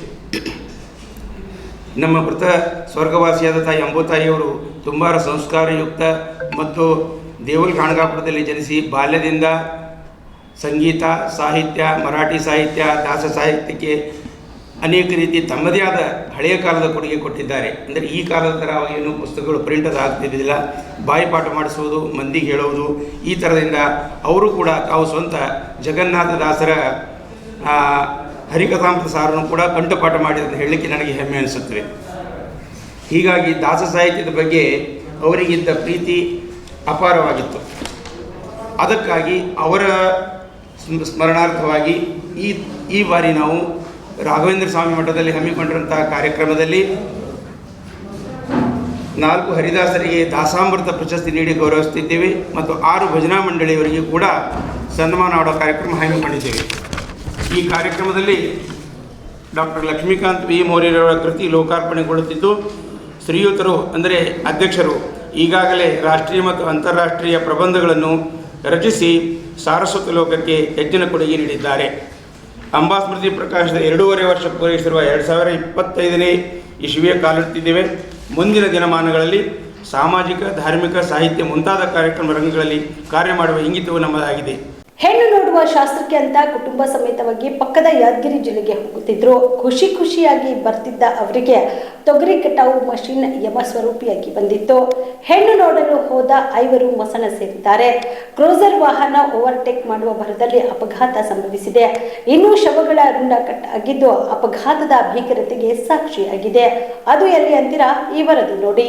ವಿಜಯಪುರ ಜಿಲ್ಲೆಯ ತಾಳಿಕೋಟೆ ತಾಲೂಕಿನ ಬಿಳ್ಳೆಗಾವಿ ಕ್ರಾಸ್ ಬಳಿ ಸಂಭವಿಸಿದ ಭೀಕರ ಅಪಘಾತದಲ್ಲಿ ಬರೋಬ್ಬರಿ 5 ಮಸಣ ಸೇರಿದ್ದಾರೆ. ಕಾರ್ ಮತ್ತು ತೊಗರಿ ಕಟಾವು ಮಾಡುವ ಮಷಿನ್ ನಡುವೆ ಮುಖಾಮುಖಿ ಡಿಕ್ಕಿ ಸಂಭವಿಸಿದ್ದು ಕಾರಿನಲ್ಲಿದ್ದವರು ಸಾವನ್ನಪ್ಪಿದ್ದಾರೆ. ಭೀಕರ ರಸ್ತೆ ಅಪಘಾತದಲ್ಲಿ ಸಾವನ್ನಪ್ಪಿದವರನ್ನ ವಿಜಯಪುರ ತಾಲೂಕಿನ ಅಲಿಯಾಬಾದ್ ಗ್ರಾಮದ ನಿವಾಸಿಗಳು ಎನ್ನಲಾಗುತ್ತಿದೆ. ಅಪಘಾತದಲ್ಲಿ ಕಾರ್ನಲ್ಲಿದ್ದ 2 ಮಹಿಳೆಯರು, 3 ಜನ ಪುರುಷರು ಸ್ಥಳದಲ್ಲಿ ಸಾವನ್ನಪ್ಪಿದ್ದಾರೆ. 55 ವರ್ಷದ ನಿಂಗಪ್ಪ ಪಾಟೀಲ್, 45 ವರ್ಷದ ಶಾಂತವ್ವ ಶಂಕರ್ ಪಾಟೀಲ್, 65 ವರ್ಷದ ಭೀಮಶ ಸಂಕನಾಳ್, 50 ವರ್ಷದ ಶಶಿಕಲಾ ಜೈನಾಪುರ್ ಹಾಗೂ 45 ವರ್ಷದ ದಿಲೀಪ್ ಪಾಟೀಲ್ ಮೃತ ದುರ್ದೈವಿಗಳಾಗಿದ್ದಾರೆ. ಇನ್ನು ಶುಕ್ರವಾರ ಬೆಳಗ್ಗೆ ಕನ್ಯಾ ನೋಡಲೆಂದು ಬಹಳ ಖುಷಿಯಿಂದ ತಯಾರಾಗಿ ಕಾರ್ನಲ್ಲಿ ತೆರಳಿದರು. ಯಾದಗಿರಿ ಜಿಲ್ಲೆಯ ಅಸ್ಕಿ ಗ್ರಾಮದಲ್ಲಿ ಹೆಣ್ಣು ನೋಡುವ ಶಾಸ್ತ್ರ ಮುಗಿಸಿಕೊಂಡು ವಿಜಯಪುರದ ಅಲಿಯಾಬಾದ್ಗೆ ವಾಪಸ್ಸಾಗಿದ್ರು. ಯಾದಗಿರಿ ಜಿಲ್ಲೆಯ ಹುಣಸಗಿ ಪಟ್ಟಣದಿಂದ ವಿಜಯಪುರ ಜಿಲ್ಲೆಯ ತಾಳಿಕೋಟೆ ಮಾರ್ಗವಾಗಿ ಬರುತ್ತಿದ್ರು. ಆದ್ರೆ ಹುಣಸಗಿಯಿಂದ ತಾಳಿಕೋಟೆ ತಾಲೂಕು ಪ್ರವೇಶಿಸಿ ಬಿಳ್ಳೆಬಾವಿ ಕ್ರಾಸ್ನಲ್ಲಿದ್ದ ತೊಗರಿ ಕಟಾವು ಮಷಿನ್ ಯಮ ಸ್ವರೂಪಿಯಾಗಿ ಆಹುತಿ ಪಡೆದಿದೆ. ಮುಖಾಮುಖಿಯಾಗಿ ನಡೆದ ಅಪಘಾತದಲ್ಲಿ ಕಾರ್ನಲ್ಲಿದ್ದ 5 ಸಾವನ್ನಪ್ಪಿದ್ದಾರೆ. ಇನ್ನು ಅಪಘಾತಕ್ಕೆ ಕಾರಣ ಏನು ಅಂತ ನೋಡೋದಾದ್ರೆ ಕ್ರೂಸರ್ ವಾಹನ ಓವರ್ಟೇಕ್ ಮಾಡುವ ಭರದಲ್ಲಿ ಅಪಘಾತ ಸಂಭವಿಸಿದೆ ಎನ್ನಲಾಗುತ್ತಿದೆ. ಓವರ್ಟೇಕ್ ಮಾಡುವ ವೇಳೆಯಲ್ಲಿ ಎದುರಿಗೆ ಬರುತ್ತಿದ್ದ ತೊಗರಿ ಕಟಾವು ಮಷಿನ್ಗೆ ಮುಖಾಮುಖಿಯಾಗಿ ಕಾರು ಡಿಕ್ಕಿಯಾಗಿ ಅಪಘಾತ ಸಂಭವಿಸಿದೆ. ಕಾರು ಹಾಗೂ ತೊಗರಿ ಕಟಾವು ಮಾಡುವ ಯಂತ್ರದ ಮಧ್ಯೆ ಭೀಕರ ಅಪಘಾತ ನಡೆದಿದೆ. ಅಪಘಾತದಲ್ಲಿ ಕಾರು ನುಜ್ಜುಗುಜ್ಜಾಗಿದ್ದು ಕಾರಿನಲ್ಲಿದ್ದ ಶವಗಳನ್ನು ಹೊರತೆಗೆಯಲು ಪೊಲೀಸರು ಜೆಸಿಬಿ ಬಳಸಿದ್ದಾರೆ. ಇನ್ನು ಮರಣೋತ್ತರ ಪರೀಕ್ಷೆಗಾಗಿ 5 ಶವಗಳು ಬಸವನ ಭಾಗ್ಯವಾಡಿ ಸಮುದಾಯ ಆಸ್ಪತ್ರೆಗೆ ರವಾನಿಸಲಾಗಿತ್ತು. ಕುಟುಂಬಸ್ಥರ ಆಕ್ರಂದನ ಮುಗಿಲು ಮುಟ್ಟಿದೆ. ತಾಳಿಕೋಟೆ ಪೊಲೀಸ್ ಠಾಣೆಯಲ್ಲಿ ಪ್ರಕರಣ ದಾಖಲಾಗಿದ್ದು ಈ ಕುರಿತು ತಾಳಿಕೋಟೆ ಪೊಲೀಸ್ ಠಾಣೆಯಲ್ಲಿ ಪ್ರಕರಣ ದಾಖಲಾಗಿದೆ. ಒಟ್ಟಿನಲ್ಲಿ ಅವಸರವೇ ಅಪಘಾತಕ್ಕೆ ಮಾತ್ರವಲ್ಲ, ಅಪಘಾತಕ್ಕೂ ಕಾರಣವಾಗುತ್ತದೆ ಎಂಬುದಕ್ಕೆ ಈ ಭೀಕರ ಅಪಘಾತವೇ ಸಾಕ್ಷಿಯಾಗಿದೆ. Shashi, on spot news, Vijayapura. ನನ್ನ ಹೆಸರು ಮೊಹಮ್ಮದ್ ಗೌಸು. ನಾವು 4 ಗಂಟೆಗೆ ನಾನು ಮತ್ತು ನಮ್ಮ ಫ್ರೆಂಡ್ ಅಬ್ದುಲ್ ರಜಾಕ್ ಮುಲ್ಲಾ ಅಂತ ಹೇಳಿ ಇಬ್ಬರು ಹುಣಸಗಿಗೆ ಹೋಗ್ತಾ ಇದ್ದೀವಿ. ಬಟ್ ಮಷೀನ್ ಹಿಂದ್ಗಡೆ ನಾವು ಇದ್ದೀವಿ. ನಮಗೆ ಕ್ರಾಸ್ ಮಾಡಿ ಓವರ್ಟೇಕ್ ಮಾಡಿ ಒಬ್ಬ ಕಾರ್ ಕ್ರಷರ್ ಅವ ಮುಂದೆ ಹೋದ್ನ. ಕ್ರಷರ್ ನಮಗೆ ಹಾಕ್ತಾನಂತ ಹೇಳಿ ಈ ಮಷೀನ್ ಇತ್ತು, ತೊಗರಿ ಮಷೀನ್ ಒಳಗೆ ಕರೆಕ್ಟ್ ಬಾಯಾಗಿ ಬಂದುಬಿಟ್ಟು ಕಾರ್. ಅದು ಭಾಳ ಫಾಸ್ಟ್ ಇತ್ತು. ಇಮಿಡಿಯೇಟ್ಲಿ ನೋಡಿದ ತಕ್ಷಣ ತೆಳಗಿದ್ದು ನಾವು ಸ್ಪಾಟ್ ಡೆತ್ ಆಗಿಬಿಟ್ಟಿತ್ತು. ಬಟ್ PSI ಸಾಹೇಬ್ರಿಗೆ ಇಂಟಿಮೇಷನ್ ಕೊಟ್ಟು ನಾವು ಹಿಂಗೆ ಆಗೈತೆ ಘಟನೆ ಅಂತ ಹೇಳಿ ಫೋನ್ ಮಾಡಿ ಹೇಳಿದ ತಕ್ಷಣ ಇಮಿಡಿಯೇಟ್ಲಿ ಇನ್ವೆಸ್ಟಿಗೇಷನ್ ಮಾಡ್ಲಿಕ್ಕೆ ಚಾಲೂ ಮಾಡಿಬಿಟ್ಟಿದ್ರು. 5 ನಿಮಿಷ ಒಳಗೆ ಬಂದುಬಿಟ್ರು. ಎಷ್ಟು ಜನ ಇದ್ರು? 5 ಜನ ಇದ್ರು. 2 ಲೇಡೀಸ್ ಇದ್ರು, 3 ಗಂಡಸರು ಇದ್ರು. ಡ್ರೈವರ್ ನಾವು ಕಣ್ಣಾರಿ ನೋಡಿವಿ. ಅವ ರೋಡ್ ಮೇಲೆ ಹೋದ್ರೆ ಮತ್ತೆ ಹೊಡಿತಾರಂತ ಹೇಳಿ ಹೊಲ್ದಾಗ ಓಡೋಗ್ಬಿಟ್ಟು ನಾವು 2-3 ಹೊಲ ದಾಟಿದ್ ನಾವು. ಅವ್ರಿಗೆ ನೋಡ್ಲಿಲ್ಲ ನಾವು ಜಾಸ್ತಿ. ಬಟ್ ತೆಳಗಿಳಿದ ನೋಡಿದ ತಕ್ಷಣ ಸ್ಪಾಟ್ ಡೆತ್ ಆಗಿತ್ತು. ಒಬ್ಬಂದು ರುಂಡಾನೆ ಕಟ್ ಆಗಿಬಿಟ್ಟಿತ್ತು. ಎಲ್ಲಿ ಹೋಗಿದ್ರು ಅವರು? ಏನು ಗೊತ್ತಿದ್ರು? ಅವರು PSI ಸಾಹೇಬ್ ಬಂದು ಇನ್ವೆಸ್ಟಿಗೇಷನ್ ಮಾಡಿದ ತಕ್ಷಣ ಅಲಿಯಾಬಾದ್, ಬಿಜಾಪುರ ಹತ್ರ 10 ಕಿಲೋಮೀಟರ್ ಅಲಿಯಾಬಾದ್ ಅಗಣಿಗೆ ಹೋಗಿದ್ರು ಅವರು ಕನ್ಯಾ ನೋಡ್ಲಾಕ. ಅಲ್ಲಿಂದ ಬರುವಾಗ ಈ ಘಟನೆ ಆಗೈತೆ, ದುರ್ಘಟನೆ. ಓಕೆ. ಬಡವರಿಗೆ ಭೂಮಿ ಕೊಟ್ಟವರೇ ಕಾಂಗ್ರೆಸ್ನವರು. ಉಳ್ಳುವವನೇ ಭೂಮಿ ಒಡೆಯ ಕಾರ್ಯಕ್ರಮ ಮಾಡಿದ್ದೆ ಕಾಂಗ್ರೆಸ್. ಬಿಜೆಪಿ ಆವಾಗ ಸಾಹುಕಾರ ಪರವಾಗಿ ಕಾರ್ಯಕ್ರಮಕ್ಕೆ ವಿರೋಧ ಮಾಡಿದ್ರು ಎಂದು ಸಚಿವ ಸಂತೋಷ್ ಲಾಡ್ ಬಿಜೆಪಿ ವಿರುದ್ಧ ವಾಗ್ದಾಳಿ ನಡೆಸಿದರು. ಹುಬ್ಬಳ್ಳಿಯಲ್ಲಿ ಇಂದು ಸುದ್ದಿಗಾರರೊಂದಿಗೆ ಮಾತನಾಡಿದ ಅವರು, ಬಳ್ಳಾರಿಯಲ್ಲಿ ಬಾಣಂತಿಯರ ಸಾವು ವಿಚಾರಕ್ಕೆ ಸಂಬಂಧಪಟ್ಟಂತೆ ಸಚಿವರು ಉತ್ತರ ಕೊಟ್ಟಿದ್ದಾರೆ. ಅದರ ಬಗ್ಗೆ ನನಗೆ ಸಂಪೂರ್ಣ ಮಾಹಿತಿ ಇಲ್ಲ ಎಂದರು. ವಕ್ಫ್ ವಿರೋಧಿಸಿ ಬಿಜೆಪಿ ಹೋರಾಟದಲ್ಲಿ ಬಣಗಳ ವಿಚಾರವಾಗಿ ಮಾತನಾಡಿದ ಸಚಿವರು, ವಕ್ಫ್ ವಿಚಾರದಲ್ಲಿ ಎಲ್ಲಾ ಸರ್ಕಾರಗಳು ನೋಟಿಸ್ ಕೊಟ್ಟಿವೆ. 4567 ಬಿಜೆಪಿ ಕಾಲದಲ್ಲಿ ಮೊಟೇಷನ್ ಚೇಂಜ್ ಆಗಿವೆ. ಇದರ ಬಗ್ಗೆ ಬಿಜೆಪಿಯವರು ಚರ್ಚೆ ಮಾಡ್ತಾರಾ? ಅವರ ಕಾಲದಲ್ಲಿ ನಮ್ಮ ಕಾಲದಲ್ಲಿ ಎಷ್ಟು ನೋಟಿಸ್ ಆಗಿವೆ? ಇದರ ಬಗ್ಗೆ ಸರ್ಕಾರ ಆದಷ್ಟು ಬೇಗ ಉತ್ತರ ಕೊಡುತ್ತದೆ. ಬಿಜೆಪಿಯವರು ರಾಜಕೀಯಕ್ಕೆ ಬಳಸಿಕೊಳ್ಳಲು ಮುಂದಾಗಿದ್ದಾರೆ. ಬೇಳೆ ಬಯಸಿಕೊಳ್ಳಲು ಹೊಸ ಪ್ರಯತ್ನ ಮಾಡುತ್ತಿದ್ದಾರೆ. ಎಲ್ಲಿಯೂ ಅದು ಕ್ಲಿಕ್ ಆಗಲಿಲ್ಲ ಎಂದು ಆಕ್ರೋಶ ವ್ಯಕ್ತಪಡಿಸಿದರು. ಈಗ ಅದಕ್ಕೆ ಸಂಬಂಧಪಟ್ಟಿರತಕ್ಕಂಥ ಸಚಿವರು ಉತ್ತರ ಕೊಟ್ಟಿದ್ದಾರೆ. ನನಗೆ ಅದ್ರ ಬಗ್ಗೆ ಮಾಹಿತಿ ಇದೆ, ಬಟ್ ಆದರೆ ಸಂಬಂಧಪಟ್ಟಿರ್ತಕ್ಕಂಥ ಸಚಿವರು ಉತ್ತರ ಕೊಡ್ತಾರೆ. ಅದಕ್ಕೆ ಸಚಿವರು ಇವತ್ತು ಹೋಗ್ತಾ ಇದ್ದಾರೆ ಕೂಡ ಅಲ್ಲಿ. ನನಗೆ ನಿನ್ನೆ ತಾನೇ ನಾನು ಬಂದಿರತಕ್ಕಂಥದ್ದು ಸಂಪೂರ್ಣ ಮಾಹಿತಿ ಇಲ್ಲ ನೀವು ಹೇಳಿರ್ತಕ್ಕಂಥದ್ದು. ಬಿಕಾಸ್ ಅದು ಯಾವ ರೀತಿ ಎದಕ್ಕೋಸ್ಕರ ಆಗಿದೆ ಅಂತ ನನಗೆ ಮಾಹಿತಿ ಇಲ್ಲ, ಅದ್ರ ಬಗ್ಗೆ ನನಗೆ ಮಾಹಿತಿ ಇಲ್ಲ. ಸರ್ ಬಿಜೆಪಿಯಲ್ಲಿ ಒಳಜಗಳ ಜಾಸ್ತಿ ಇದೆ. ಈಗ ವಕ್ಫ್ ವಿಚಾರವಾಗಿ ಜಾಗೃತಿ ಮಾಡ್ತಂದು ತಾವೇ ಡಿವೈಡ್ ಆಗಿಬಿಟ್ಟಿದ್ದಾರೆ. 3 ತಂಡಗಳು ಬಂದು ಎತ್ತಾಳ. ನಾನು ಮಾಧ್ಯಮದವ್ರಿಗೆ ಹೇಳಕ್ಕೆ ಇಚ್ಛೆ ಬಯಸ್ತೀನಿ, ಈ ವಕ್ಫ್ ವಿಚಾರದಲ್ಲಿ ಎಲ್ಲ ಸರ್ಕಾರಗಳು ನೋಟಿಸ್ಗಳು ಕೊಟ್ಟಿದ್ದಾವೆ. ವಿಶೇಷವಾಗಿ 4567 ಎಷ್ಟು ರೀ 4567 ಇವ್ರ ಕಾಲದಲ್ಲಿ, ಯಾರ ಕಾಲದಲ್ಲಿ? BJP ಕಾಲದಲ್ಲಿ ಮುಟೇಷನ್ ಚೇಂಜ್ ಆಗಿದೆ. ನಮ್ಮದು ನೋಟಿಸ್ ಹೋಗೋದ್ರ ಜೊತೆಗೆ ಕೆಲವು ಮುಟೇಷನ್ ಚೇಂಜ್ ಆಗಿರ್ಬೋದು, ಇವ್ರದ್ದು ನೋಟಿಸೇ ಹೋಗಿಲ್ಲ. 4567 ಮುಟೇಷನ್ಗಳು ಚೇಂಜ್ ಆಗಿದ್ದಾವೆ. ಯಾರ ಅವಧಿಯಲ್ಲಿ? ಮತ್ತು ಇದ್ರ ಬಗ್ಗೆ ಚರ್ಚೆ ಮಾಡ್ತಾರೆ ಅವರು. ಇದ್ರ ಬಗ್ಗೆ ಬೇಡ ಚರ್ಚೆ ಮಾಡೋದು.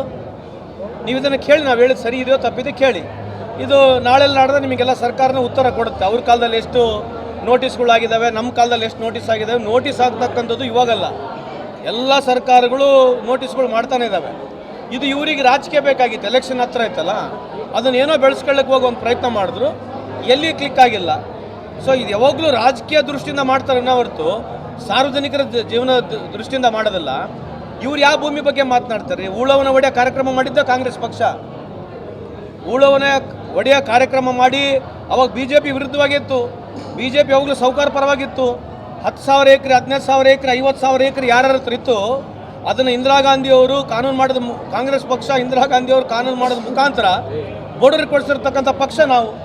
ನಾವ್ಯಾಕ್ರಿ ಬಡವ್ರದಾಗ ಲ್ಯಾಂಡ್ಗಳು ತೊಗೊಳೋಣ? ಆಮೇಲೆ ಮುಖ್ಯಮಂತ್ರಿಗಳು ಸ್ಪಷ್ಟೀಕರಣ ಕೂಡ ಕೊಟ್ಟಿದ್ದಾರೆ. ಯಾವುದೇ ರೈತರಿಗೆ ಅನಾನುಕೂಲ ಆಗ್ತಿದ್ರೆ ಅದನ್ನು ನಾವು ಸರಿಪಡಿಸ್ತೀವಿ ಅಂತೇಳಿ ಅವತ್ತೇ ಸ್ಪಷ್ಟೀಕರಣ ಕೊಟ್ಟರು ಕೂಡ ರಾಜಕೀಯವಾಗಿ ಲಾಭ ತೊಗೊಳ್ಳಕ್ಕೆ ಹೋದರು.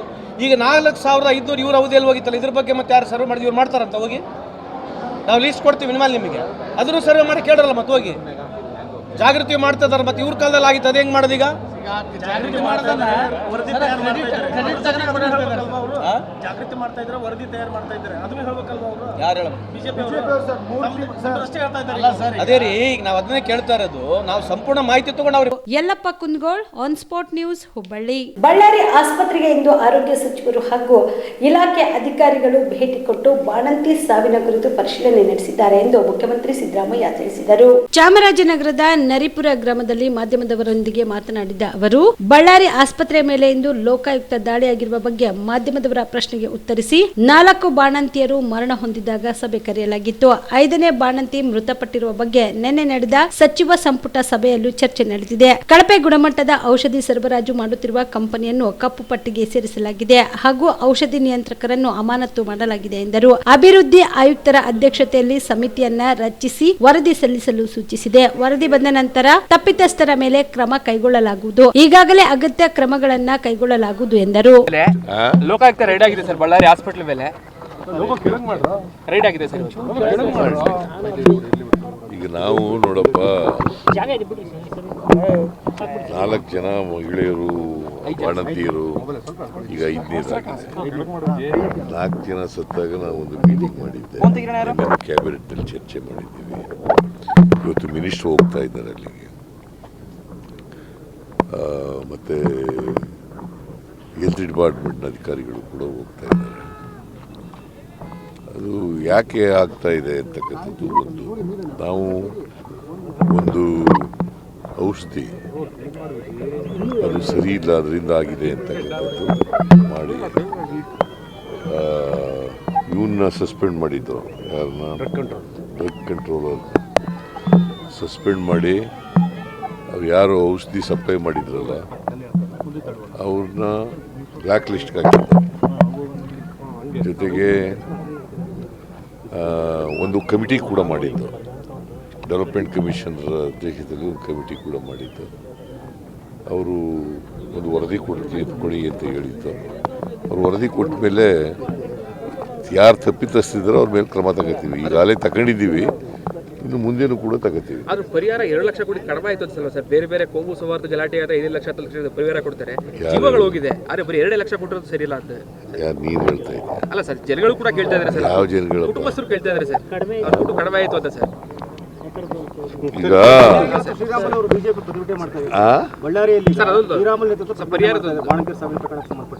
ಏನಂತ ಏಕಾಗಿ ಪ್ರತಿಭಟನೆ ಮಾಡ್ತಾ ಇದ್ದಾರೆ ಇವತ್ತು. ಏನು ಶ್ರೀರಾಮುಲು ಅವರು ಕಲಬುರಗಿ ಜಿಲ್ಲೆಯ ಕಮಲಾಪುರ ತಾಲೂಕಿನ ಡೊಂಗುರ್ಗಾಂವ್ ಗ್ರಾಮದ ಪ್ರಾಥಮಿಕ ಆರೋಗ್ಯ ಕೇಂದ್ರದಲ್ಲಿ ಬೀದಿ ನಾಯಿಯೊಂದು ಬಿಂದಾಸ್ ಆಗಿ ಆಸ್ಪತ್ರೆಯ ಬೆಡ್ ಮೇಲೆ ಬಂದು ಕುಳಿತಿರೋ ವಿಡಿಯೋ ವೈರಲ್ ಆಗಿದೆ. ರೋಗಿಗಳು ಮಲಗೋ ಬೆಡ್ ಮೇಲೆ ನಾಯಿ ಬಂದು ಕೂತ್ರು. ಇಲ್ಲಿ ಹೇಳೋರು ಇಲ್ಲ, ಕೇಳೋರು ಇಲ್ಲ, ಯಾರು ಇಲ್ವಾ ಅಂತ ಗ್ರಾಮಸ್ಥರು ಆಕ್ರೋಶ ವ್ಯಕ್ತಪಡಿಸಿದ್ದಾರೆ. ಇನ್ನು ಈ ಬಗ್ಗೆ ಡಿಎಚ್ಒ ಗಮನಕ್ಕೆ ತಂದ್ರೂ ಕೂಡ ದೂರು ಕೊಡಿ ಅಂತ ನಿರ್ಲಕ್ಷ್ಯ ವಹಿಸುತ್ತಿದ್ದಾರೆ ಎಂದು ಜನ ಆರೋಪಿಸುತ್ತಿದ್ದಾರೆ. ನಾಯಿ ಗ್ಲೂಕೋಸ್ ಹಚ್ಚಾರ ಆರಾಮಿಲ್ಲ ಅದಕ್ಕೆ.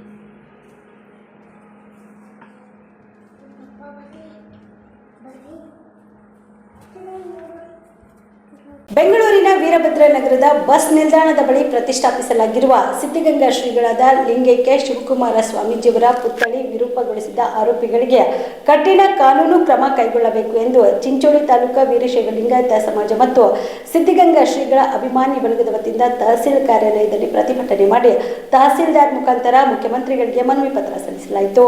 ಪ್ರತಿಭಟನೆಯನ್ನು ಉದ್ದೇಶಿಸಿ ಚಿಂಚೋಳಿ ತಾಲೂಕಾ ವೀರಶೈವ ಲಿಂಗಾಯತ ಸಮಾಜದ ತಾಲೂಕಾ ಅಧ್ಯಕ್ಷರಾದ ಸಂಜೀವ್ ಕುಮಾರ್ ಪಾಟೀಲ್ ಮಾತನಾಡಿ, ತುಮಕೂರಿನ ಸಿದ್ಧಗಂಗಾ ಮಠದ ಹಿಂದಿನ ಪೀಠಾಧಿಪತಿ ಲಿಂಗೈಕ್ಯ ಶಿವಕುಮಾರ ಶ್ರೀಗಳು ಯಾವುದೇ ಜಾತಿ ಧರ್ಮ ಎನ್ನದೆ ಸರ್ವ ಭಕ್ತಾದಿಗಳಿಗೆ ದಾಸೋಹಗೈದು ನಾಡಿನಲ್ಲಿ ನಡೆದಾಡುವ ದೇವರು ಎಂದು ಕರೆಯಲ್ಪಡುತ್ತಿದ್ದರು. ಸ್ವಾಮೀಜಿ ಅವರ ಪುತ್ಥಳಿ ವಿರೂಪಗೊಳಿಸಿರುವುದು ದುರಾದೃಷ್ಟಕರ ಹಾಗೂ ಆಘಾತಕಾರಿ ಘಟನೆ. ಶಾಂತಿ, ಕರುಣೆ ಮತ್ತು ಜಾತ್ಯತೀತ ಮೌಲ್ಯಗಳ ಸಂಕೇತವಾಗಿ ಪೂಜಿಸಲ್ಪಡುವ ಸ್ವಾಮೀಜಿ ಅಲ್ಪಸಂಖ್ಯಾತ ಜನರಿಗೆ ಸ್ಫೂರ್ತಿಯಾಗಿದ್ದರು. ಇಂತಹ ಮಹಾನ್ ಚೇತನರ ಪುತ್ಥಳಿ ವಿರೂಪಗೊಳಿಸಿದ್ದ ಆರೋಪಿಗೆ ಕಠಿಣ ಕಾನೂನು ಕ್ರಮ ಜರುಗಿಸಬೇಕು ಹಾಗೂ ರಾಜ್ಯದಲ್ಲಿ ಇಂತಹ ಘಟನೆಗಳು ಮರುಕಳಿಸದಂತೆ ಕರ್ನಾಟಕ ರಾಜ್ಯದ ಎಲ್ಲ ಮಹಾಪುರುಷರ ಪ್ರತಿಮೆ ಹತ್ತಿರ ರಾಜ್ಯ ಸರ್ಕಾರದ ವತಿಯಿಂದ ಸಿಸಿ ಕ್ಯಾಮೆರಾ ಅಳವಡಿಸಬೇಕು ಎಂದು ತಿಳಿಸಿದರು. ಈ ಸಂದರ್ಭದಲ್ಲಿ ತಾಲೂಕಾ ವೀರಶೈವ ಲಿಂಗಾಯತ ಸಮಾಜದ ಪ್ರಧಾನ ಕಾರ್ಯದರ್ಶಿ ವೀರೇಶ್ ದೇಸಾಯಿ, ಸಿದ್ಧಗಂಗಾ ಶ್ರೀಗಳ ಅಭಿಮಾನಿಗಳಾದ ದಯಾನಂದ್ ಹಿತ್ತಲ್, ಬಸಯ್ಯ ಸ್ವಾಮಿ, ಮಡಿವಾಳಯ್ಯ ಸ್ವಾಮಿ, ಶ್ರೀಮಂತ ಕಟ್ಟಿಮನಿ, ಮಾರುತಿ ಗಂಜಿಗಿರಿ ಸೇರಿದಂತೆ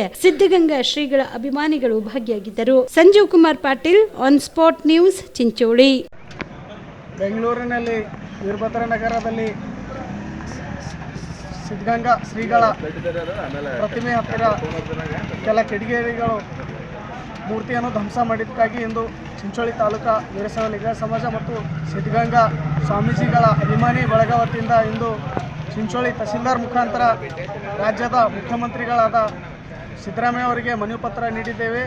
ಈ ಮನವಿ ಪತ್ರ ನೀಡಿದ ಉದ್ದೇಶ ಏನೆಂದರೆ, ಈ ನಮ್ಮ ಸಿದ್ಧಗಂಗಾ ಮುಕ್ತಿಯವರು ಇಡೀ ಭಾರತ ದೇಶಕ್ಕೆ ಒಂದು ಅನ್ನದಾಸೋಹಿ ಮತ್ತು ವಿದ್ಯಾದಾಸೋಹಿ ನೀಡಿದಂಥ ಕರ್ನಾಟಕ ಮತ್ತು ರಾಜ್ಯಕ್ಕೆ ನೀಡಿದ ಬಹಳ ಒಂದು ಸೇವಾ ಇದೆ. ಆ ಸೇವಾ ಬರಿತು ಪ್ರತಿಯೊಂದು ಕರ್ನಾಟಕ ರಾಜ್ಯದಲ್ಲಿ ಪ್ರತಿಯೊಂದು ತಾಲೂಕದಲ್ಲಿ ಒಂದು ಸಿದ್ಧಗಂಗಾ ಶ್ರೀಗಳ ಮೂರ್ತಿಯನ್ನು ಸ್ಥಾಪನೆ ಮಾಡುತ್ತಿದ್ದು ಅವರವರ ಭಕ್ತಾದಿಗಳು.